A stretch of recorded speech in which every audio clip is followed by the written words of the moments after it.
तो मैं इन सबको बताना चाहती हूँ कि ये बहुत व्यवस्थित प्रोग्राम है। ऐसे इतनी भीड़ में इतना व्यवस्थित प्रोग्राम हमने कहीं नहीं देखा। ये आप सबकी मेहनत है और दूसरा ये प्यार है।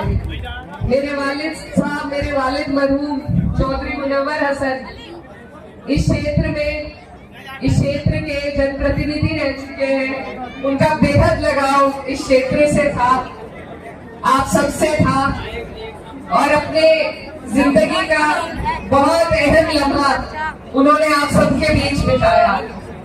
जितना काम मुझे लगता है मेरे वालिद मरहूम ने अपने खून पसीने की मेहनत से आप लोगों के बीच किया है, इतना तो कैराना में भी नहीं किया। तो वो प्यार था आपके लिए उनका, और आज भी वही जुड़ाव है, वही लगाव है और उन्हीं रिश्तों के ताल्लुक से मैं आपके बीच में आई हूँ।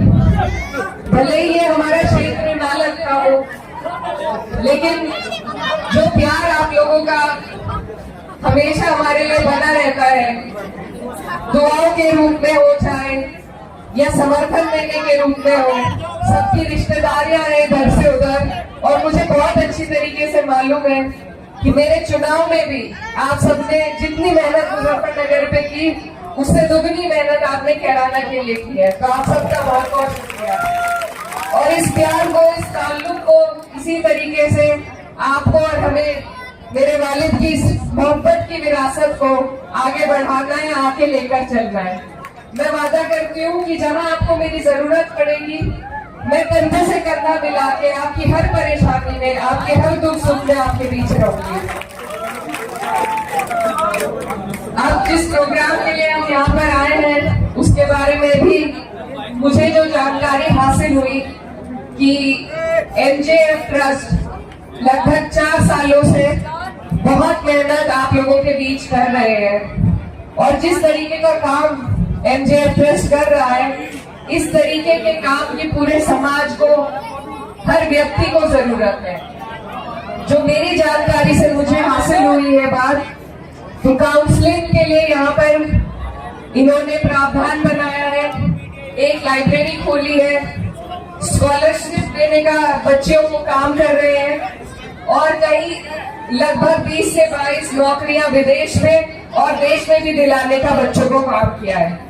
तो ये बहुत महत्वपूर्ण चीजें हैं। मेरी तरफ से आप एक बार इनके लिए तालियां बजा दें। अगर समाज में हमें कोई बदलाव लाना है, कोई परिवर्तन लाना है, तो वो सिर्फ तालीम और शिक्षा के माध्यम से ही लाना संभव है। तो अगर हमें कहीं मेहनत करने की जरूरत है, हम सबको मिलकर अगर कहीं मेहनत करने की जरूरत है, तो वो शिक्षा की फील्ड में, तालीम की फील्ड में अपने बच्चों को आगे बढ़ाने की जरूरत है। और जब लोग, समाज के जो बेहतरीन लोग हैं, जो खुद हमारी डॉक्टर नाज़िमा साहब जैसे लोग जब आगे बढ़ के अपना कीमती वक्त, अपनी जिम्मेदारी, अपनी जो प्रोफेशनल जिम्मेदारी है उससे अलग हटकर जब अपना कीमती वक्त आप लोगों को दे रहे हैं, तो आपसे मेरी गुजारिश है कि आप लोग भी उनका साथ दें, शाना बशाना उनके साथ खड़े हो और ये जो मुहिम है, जो तालीम की मुहिम है, इसे आगे लेकर चले। क्योंकि सिर्फ इल्म ही वो रोशनी है जो हमें जहालत से बाहर निकाल सकती है, हमारे बच्चों को बेहतर मुस्तकबिल दे सकती है।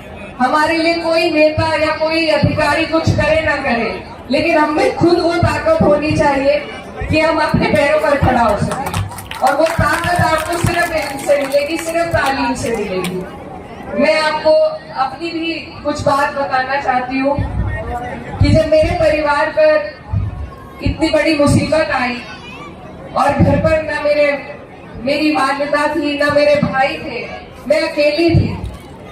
कहने को मेरे पास बहुत बड़ी लेगेसी थी, मेरे वालिद साहब का नाम था, लेकिन जो हिम्मत और जो हौसला तालीम से आता है, उसका और कोई बदल नहीं है। तो इसलिए ये मेरे खुद के एक्सपीरियंस से मैं आपको बताना चाहती हूँ, अगर मेरे पास तालीम ना होती तो फिर चाहे मेरे पास मेरे वालिद का भी नाम रहता, लेकिन मैं आगे नहीं बढ़ सकती थी। तो इसलिए मैं यही आप सबसे कहना चाहती हूँ कि समाज में हमें किसी भी क्षेत्र में अगर तरक्की करनी है, आगे बढ़ना है, तो उसका रास्ता सिर्फ और सिर्फ तालीम से है। आपको किसी की तरफ देखने की जरूरत नहीं कि कोई आपकी मदद करेगा या नहीं करेगा, कोई आपकी आवाज उठाएगा या नहीं उठाएगा। अगर आप खुद में वो ताकत इल्म के जरिए से पैदा कर ले तो आपको किसी की तरफ देखने की जरूरत नहीं पड़ेगी। तो आप सबसे मेरी यही दरखास्त है कि दीनी तालीम के साथ साथ अगर हम दुनियावी तालीम पर भी ध्यान दें, क्योंकि जब हमारे बच्चे आगे बढ़ेंगे, अधिकारी बनेंगे, नेता बनेंगे, अपने कौम के लिए कुछ कर सकेंगे, तभी आप अपने अधिकारों की भी बात कर सकते हैं और तभी आप आगे बढ़ सकते हैं, अपनी हर लड़ाई लड़ सकते हैं। आज समाज में हम ये तक नहीं जानते कि हमारे अधिकार क्या क्या है, हमें दबाया जाता है, कुचला जाता है।